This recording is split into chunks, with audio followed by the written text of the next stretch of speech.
India में जाति यानी कि कास्ट ये सिर्फ एक सामाजिक पहचान नहीं है, एक ऐसी ताकत है जो हमारे वोट को, हमारे अपॉर्चुनिटीज को और हमारे भविष्य को निर्धारित करती है या कहीं ना कहीं उसको डिसाइड करती है। तो क्या हमें कास्ट सेंसस यानी कि जाति जनगणना करनी चाहिए? कितनी पॉपुलेशन किस कास्ट से बिलोंग करती है, क्या हमें यह पता करना जरूरी है? 2025 में जाति जनगणना के मुद्दे ने एक तूफान की तरह जोर पकड़ा। वैसे यह मुद्दा हमेशा से ही बना रहा है, लेकिन हाल फिलहाल में इस विषय को लेकर देश की राजनीति में एक बहुत ही जबरदस्त जंग चलने लग गई थी और यह जंग अभी भी जारी है। कांग्रेस के हिसाब से ये कास्ट सेंसस ये एक सोशल जस्टिस को यानी कि सामाजिक न्याय को इंश्योर करने का एक काफी जरूरी हथियार है, लेकिन बीजेपी को लगता है कि इससे सोसाइटी में एक दरार आ सकती है और कास्ट पोलराइजेशन हो सकता है। दोस्तों, ये सिर्फ नंबर्स का खेल नहीं है, ये समाज में इक्वालिटी, पावर और सोशल वेलफेयर से रिलेटेड एक बहुत ही बड़ा सवाल है। दोस्तों, कास्ट सेंसस क्या है, उसकी इतनी डिमांड और उसके ऊपर इतनी राजनीति क्यों हो रही है, और एक आम नागरिक के लिए, मेरे लिए, आपके लिए ये क्या मायने रखता है, ये हम आज की इस वीडियो में समझने की कोशिश करेंगे। दोस्तों, मैं हूं विवेक वाघमारे और द डेमोक्रेट की इस वीडियो में आपका बहुत बहुत स्वागत है। थोड़ा मैं इसको सिंपल करके समझाता हूं। हम सब जानते हैं कि हमारे समाज में काफी ज्यादा असमानता है। कुछ लोग काफी रिच है, उनके पास हर तरह की सुविधाएं हैं और अपॉर्चुनिटीज हैं, लेकिन कुछ लोगों के पास रहने के लिए एक घर और खाने के लिए 2 वक्त की रोटी भी नसीब नहीं है।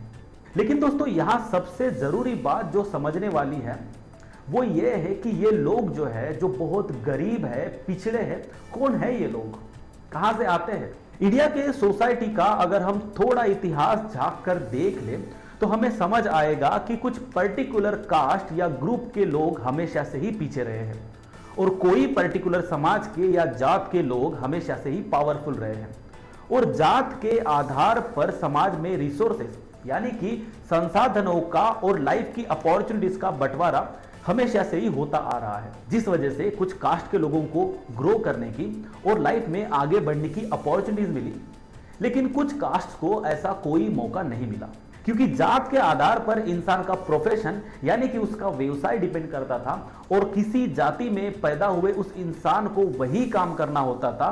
और ये इस तरह का जो सिस्टम है ये सदियों से चलता आ रहा है, यानी कि आप समझ लो कि लगभग 2000 साल से ये चल रहा था।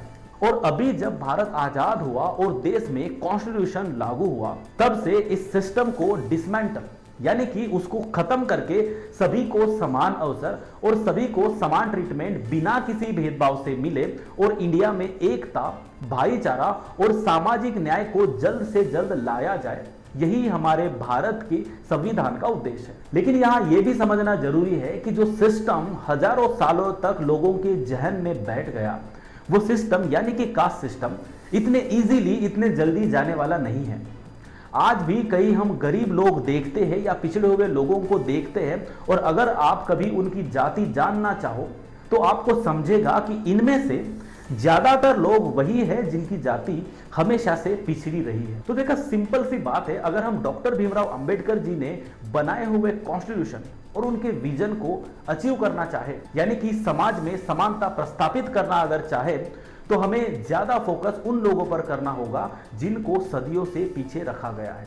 अब सिंपल सी बात यह है कि पिछड़े हुए लोगों को अगर हमें आगे लाना है तो हमें कुछ पॉलिसीज, स्कीम्स, कुछ नए कानून ये लाने पड़ेंगे। लेकिन ऐसा कानून जो पिछड़े हुए लोगों की सामाजिक और आर्थिक परिस्थिति को सुधार सके, ऐसा कानून आप किस आधार पर बनाएंगे? आपको सबसे पहले यह तो पता होना चाहिए कि आज लोगों का स्टेटस क्या है, कौन सी कास्ट ग्रुप से लोग ज्यादा पीछे हैं, किस जाति के लोगों को और सपोर्ट की जरूरत है। ये सब कुछ समझने के लिए आपको चाहिए एक डिटेल्ड डेटा, आपको चाहिए पूरी इंफॉर्मेशन, तभी आप एक इफेक्टिव और रिजल्ट ओरिएंटेड पॉलिसी डिजाइन कर सकते हैं। अब ये जो डेटा है ये आएगा कहां से? तो ये आएगा कास्ट सेंसस। इसीलिए कास्ट सेंसस यहां पर बहुत ही इंपॉर्टेंट रोल प्ले करता है। दोस्तों, वैसे तो 2011 में कास्ट सेंसस हुआ था, लेकिन उसमें कुछ एरर्स पाए गए, बहुत से डेटा को वैलिडेट नहीं कर पाए और इस वजह से काफी सारा पोर्शन उस सेंसस का जो है वो पब्लिकली अवेलेबल नहीं हो पाए। इसका मतलब आज हम पॉलिसी डिजाइनिंग से लेके लॉ मेकिंग तक हम अक्सर कास्ट के डेटा के लिए 1931 के ब्रिटिश सेंसस, मंडल कमीशन के अनुमान और कुछ स्टेट लेवल सर्वेस पर निर्भर करते हैं। तो कहीं ना कहीं हमें एक्यूरेट, एरर फ्री और कॉम्प्रिहेंसिव डाटा की जरूरत है और इसलिए कई सालों से इसकी डिमांड है कि कास्ट सेंसस जल्द से जल्द किया जाए ताकि पता तो चले कि रियलिटी क्या है, किस समाज के लोग पीछे रह गए हैं और कौन आगे चले गए। देखो, जाति का मुद्दा हमेशा से ही देश में काफी सीरियस रहा, क्योंकि इंडिया में चाहे जॉब्स की बात हो, एजुकेशन की बात हो या फिर पॉलिटिक्स की बात हो, हर चीज में कास्ट का बहुत बड़ा रोल आता है। और बहुत ऑब्वियस सी बात है कि क्योंकि आज भी कई लोग अपनी कास्ट आइडेंटिटी को लेके काफी ज्यादा अटैच रहते हैं, लेकिन सरकार इस कास्ट सेंसस को लेके इतनी डरी हुई क्यों है? क्योंकि जब कास्ट सेंसस होगा, उसका डेटा पब्लिश होगा, तब देश में कास्ट में कितनी इनइक्वालिटी है, कितनी असमानता है, उसकी जो रियलिटी है, जो कि शायद काफी ज्यादा हार्श भी हो सकती है, वो बाहर आएगी और इससे जो कास्ट पीछे रह गए हैं वो सभी ग्रुप्स एग्रेसिव हो सकते हैं। उसके बाद कास्ट को लेके और भी ज्यादा पॉलिटिक्स हो सकता है, कास्ट पॉलिटिक्स के सारे इक्वेशन बदल सकते हैं और मेनली रिजर्वेशन के लिए और भी ज्यादा इंटेंस डिमांड बढ़ सकती है। और हाँ, जैसे कि बीजेपी कहती है, उस हिसाब से समाज में थोड़ा पोलराइजेशन का, विभाजन का माहौल भी बन सकता है। इंडिया के कास्ट सेंसस की हिस्ट्री अगर हम देखें तो 1881 से लेके 1931 तक ब्रिटिश सरकार ने हर सेंसस में कास्ट रिकॉर्ड्स किए थे, लेकिन उनका जो असली मकसद था वो तो समाज को डिवाइड करना था, क्योंकि उनकी वही डिवाइड एंड रूल की पॉलिसी थी। लेकिन फिर इंडिपेंडेंस के बाद पंडित नेहरू जी की सरकार ने सेंसस तो किया, लेकिन उसमें से कास्ट हटा दिया। यानी सरकार चाहती थी कि कास्ट की जो आइडेंटिटी है वो ज्यादा स्ट्रांग ना हो और कास्ट को लेके ज्यादा पॉलिटिक्स ना हो, ज्यादा डिविजन्स ना हो, और देश में यूनिटी को प्रमोट करने के लिए कास्ट का सेंसस डिसकंटिन्यू किया गया। लेकिन सिर्फ एससी एसटी का सेंसस डेटा कंटिन्यू रखा गया, लेकिन अदर कास्ट के लिए ये डिसकंटिन्यू हुआ और इसमें कहीं ना कहीं ओबीसीज का जो डेटा है वो अंधेरे में रह गया। 1979 में मंडल कमीशन बनाई गई। कमीशन का पर्पस ये था कि सोशली और एजुकेशनली जो बैकवर्ड क्लासेस है उनकी परिस्थिति को इन्वेस्टिगेट करना और उसके अकॉर्डिंग क्या पॉलिसीज बनाए जाए जिससे उनकी डेवलपमेंट हो, ये सजेस्ट करना, यही इस कमीशन का उद्देश्य था। लेकिन उनके पास जो डेटा था वो तो 1931 का था, जो काफी पुराना था। कमीशन ने कुछ और भी डेटा का सपोर्ट लिया, जैसे कि स्टेट लिस्ट, सर्वेस एक्सेट्रा, और कमीशन के हिसाब से 52% पॉपुलेशन ओबीसी में आती थी और उस बेसिस पर 27% रिजर्वेशन कमीशन ने सरकार को रिकमेंड किया। लेकिन इस डेटा के एक्यूरेसी पर कई सवाल उठाए गए, क्योंकि हमारे पास कोई लेटेस्ट कास्ट डाटा नहीं था जो कॉम्प्रिहेंसिव हो और डिटेल हो, और इसीलिए 1990 में इसको बहुत ज्यादा विरोध हुआ। अपर कास्ट के कुछ समूह ने और स्टूडेंट्स ने कहा कि 27% ओबीसी रिजर्वेशन ये आर्बिटरी है, क्योंकि कोई भी ताजा या लेटेस्ट सेंसस ओबीसी की 52% पॉपुलेशन को वैलिडेट यानी कि उसकी पुष्टि नहीं करता। और मंडल कमीशन के मेथोडोलॉजी पर भी लोगों ने काफी सारे सवाल खड़े किए। कास्ट का कंपोजिशन और उनका स्टेटस समझने के लिए हमारे पास एक लेटेस्ट जो सर्वे है वो किसी स्टेट का है।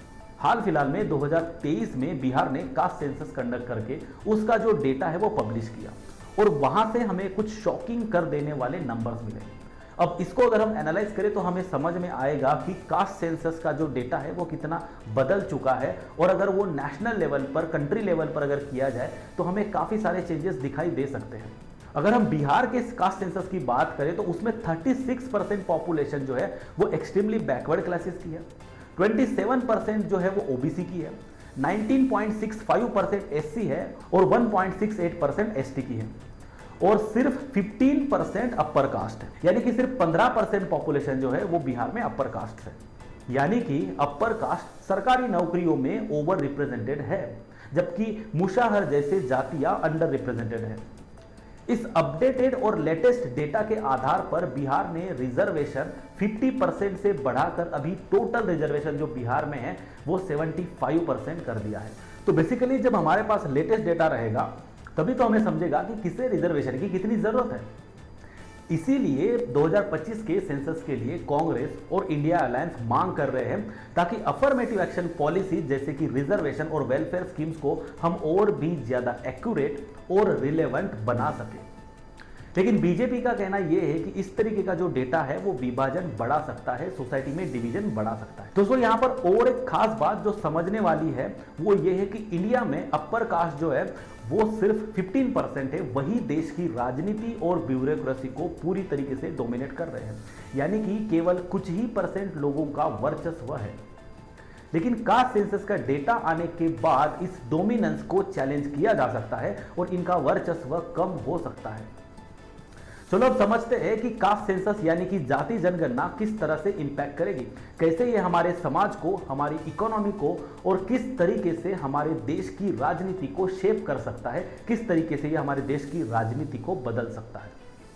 दोस्तों जाति जनगणना ये लोकतंत्र को मजबूत भी कर सकता है और ये कमजोर भी कर सकता है।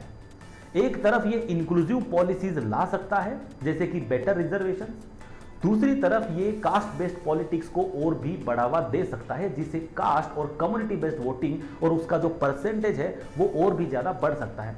मतलब कल को हालात ऐसे हो सकते हैं कि पोलराइजेशन इतना हो जाएगा कि शायद ज्यादा से ज्यादा लोग सिर्फ कास्ट के आधार पर वोटिंग कर सकते हैं और इससे प्रोलिफरेशन ऑफ कास्ट पॉलिटिक्स हो सकता है।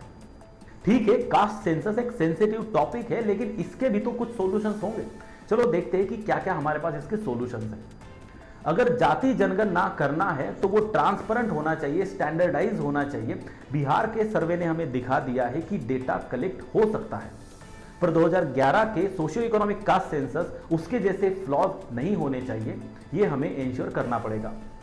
गवर्नमेंट को एक ऑल पार्टी मीटिंग करनी चाहिए जैसे जयराम रमेश जी ने रिकमेंड किया था, ताकि सबकी बात सुनी जाए और डेटा प्राइवेसी का ध्यान रखा जाए और डेटा का मिसयूज रोकने के लिए हमारे पास स्ट्रिक्ट लॉज बनने चाहिए। कास्ट का जो डेटा है उसका यूज पॉलिसी मेकिंग के लिए करना चाहिए और पॉलिटिकल लीडर्स की ये जिम्मेदारी है कि वो इसका पॉलिटिक्स ना करे, वो इसकी राजनीति ना करे। तीसरा सॉल्यूशन ये है कि हम सामाजिक एकता बढ़ाने पर ध्यान दें। जाति जनगणना के साथ हम सामाजिक एकता के प्रोग्राम्स भी हमें चलाने चाहिए जैसे इंटरकास्ट डायलॉग्स हो और कल्चरल फेस्टिवल्स हो। इसके लिए हमें एनजीओज और सिविल सोसाइटी ग्रुप्स को लोकल लेवल पर इन्वॉल्व करना होगा और मेनली जो मीडिया है उसको टीआरपी और सेंसिटिव न्यूज मेथड्स को साइड में रख के सिटीजन्स को किस तरीके से एजुकेट किया जाए, किस तरीके से एम्पावर किया जाए और किस तरीके से उन्हें बेटर अवेयर किया जाए, इस डायरेक्शन में मीडिया ने काम करना चाहिए। और उसी के साथ साथ हमें एजुकेशन सिस्टम में भी, मतलब कि हमारे जो क्यूरिकुलम है, हमारे जो सिलेबस है, उसमें क्रिटिकल थिंकिंग को बढ़ावा देना चाहिए, यानी कि किसी भी इशू को रैशनल और लॉजिकल तरह से कैसे सोचे, ये सब बातें स्कूल में, कॉलेजेस में सिखानी चाहिए ताकि हम सब लोग कास्ट आइडेंटिटी से ऊपर सोच सकें। उसके अलावा इलेक्शन कमीशन ने जाति या धर्म के आधार पर जो कैंपेन्स होते हैं उन पर स्ट्रिक्ट मॉनिटरिंग करके उनको रोक देना चाहिए। अगर हम 2024 के इलेक्शन कैंपेन्स की बात करें तो कई सारे हेट स्पीचेस पर इलेक्शन कमीशन ने नोटिस भेजा था या उन्हें नोटिस भेजना पड़ा, यानी कि कई सारे भाषणों में कास्ट को लेके भड़काऊ भाषण किए गए थे। तो बेसिकली इलेक्शन कमीशन को हर उस भाषण को जो भड़काऊ है उस पर स्ट्रिक्ट एक्शंस लेने चाहिए और आगे भी लेते रहना पड़ेगा, कंटिन्यू करना पड़ेगा। इसी के साथ साथ जो पॉलिटिकल पार्टीज है उन्होंने कास्ट के आधार पर टिकट ना देके ऐसे कैंडिडेट्स को टिकट देना चाहिए जिनका ओवरऑल अप्रोच काफी प्रोग्रेसिव, साइंटिफिक और डेवलपमेंट बेस्ड है। लेकिन यहां ध्यान में रखने वाली बात यह है कि जब तक जनता जनार्दन यानी कि हम सब लोग जब तक कास्ट की राजनीति को सपोर्ट करेंगे और करते रहेंगे, तब तक पॉलिटिकल पार्टीज अपने फायदे के लिए इसका यूज करती रहेंगी। और जिस दिन पॉलिटिकल पार्टीज को पता चलेगा कि लोग कास्ट के आधार पर नहीं, डेवलपमेंट के आधार पर वोट करती है, तब कैंडिडेट से लेके नैरेटिव तक देश की राजनीति में सब कुछ ही बदल जाएगा। Voter is the real king, ये बात हमें समझनी होगी।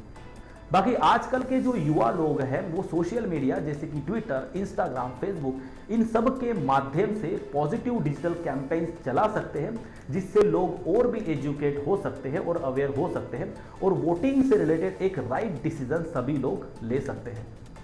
तो दोस्तों, जाति जनगणना का जो ज्वालामुखी है ये एक चिंता से शुरू हुआ पर एक उम्मीद पर खत्म हो सकता है। ये गिनती सामाजिक न्याय ला सकती है पर विभाजन भी कर सकती है।